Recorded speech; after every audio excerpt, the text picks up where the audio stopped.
Right, Raya and the Last Dragon. Guys, I watched this movie on Disney Plus. Paid a little extra for it, but I definitely think it was worth it because love this movie. No, not like. What do I like this movie?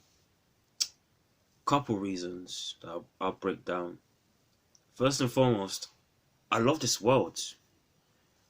I'm a big fan of. I've talked about this in some other videos on my channel. I'm a big fan of stories that seem to be inspired by real world folklore and like some regional history of various places. Instead of just doing, for example, like race bending, like established Western superheroes and stuff like that all the time. This film is made for me. I don't know what part of the world this is specifically based on. I'm assuming there's like some part of Asia, South Asia possibly. I'm not sure.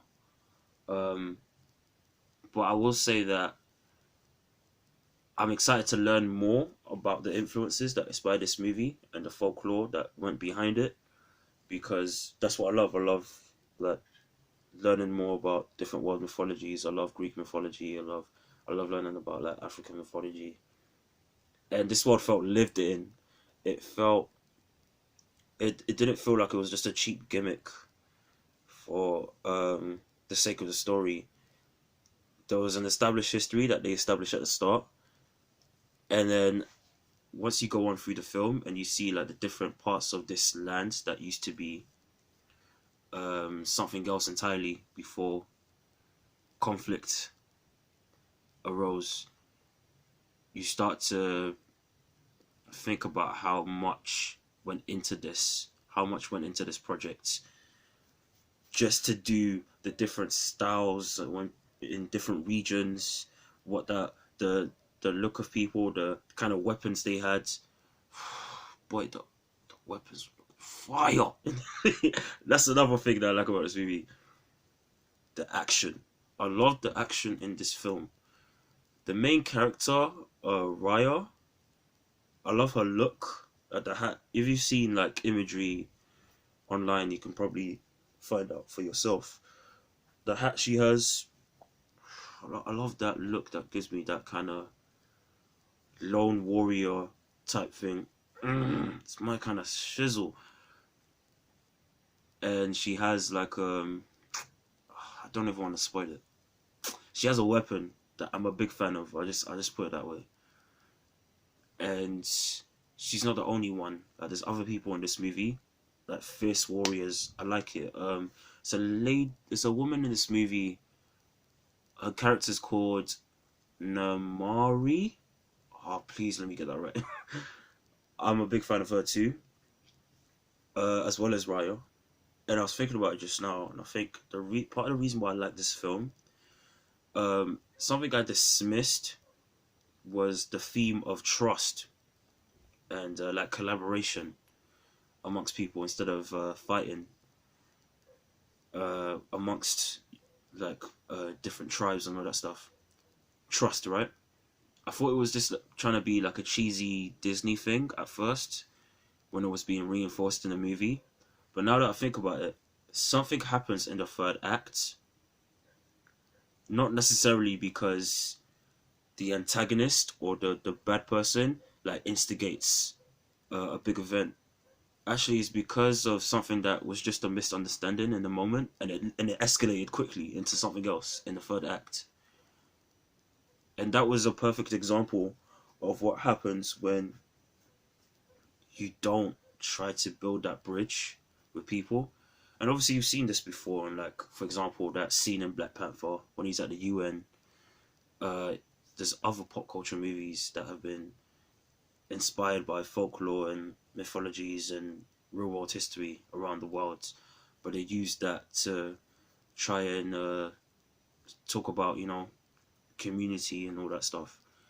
But I really liked it in this, I had to say, and I love that personal theme.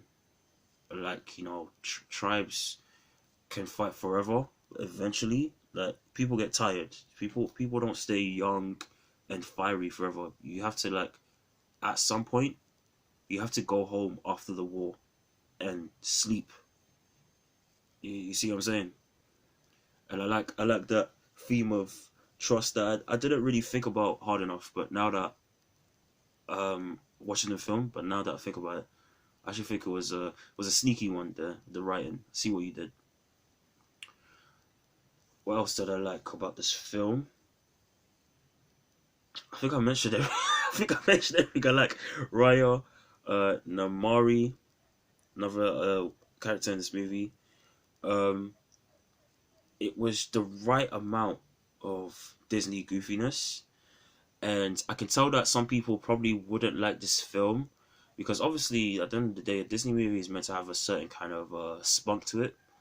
You expect kind of songs, um, more comedy, but for me, this was perfect for me because I'm older now, so I prefer something that's a bit more serious, and this felt like the right tone for me. But it still had like some light-hearted things about it, and things that would come from the unlikeliest of places. Allies that were like the stereotypical Disney allies, but it didn't feel like they were just there to be for kids. Like no, these were players that were served a part of the story and the plot and the progression of Raya's journey and their own as well. Love it. Guys, damn, this review wasn't even long. Trying to think of a flaw. That's the problem. I can't. I can't. You know what? That's my thoughts on Raya and the Last Dragon. Uh, you guys tell me what you think. Oh, you know what? Hats off to Kelly Marie Tran playing Raya. I like again, like I said, I like that character, and I hope all the best for the future of her career because Star Wars did you dirty. Boy. Other than that, that's my thoughts, guys, on Raya and the Last Dragon. Let me know down below what you think. If you've seen the film by the time this comes out. Obviously, I'm watching it. I paid for premiere access, so I think it's going to be released for the wider public later. If you like this video, press that thumbs up button. Share it with all your friends. Don't forget to subscribe. Button's right there. Don't be shy. Apart from that, guys, signing off. Salute.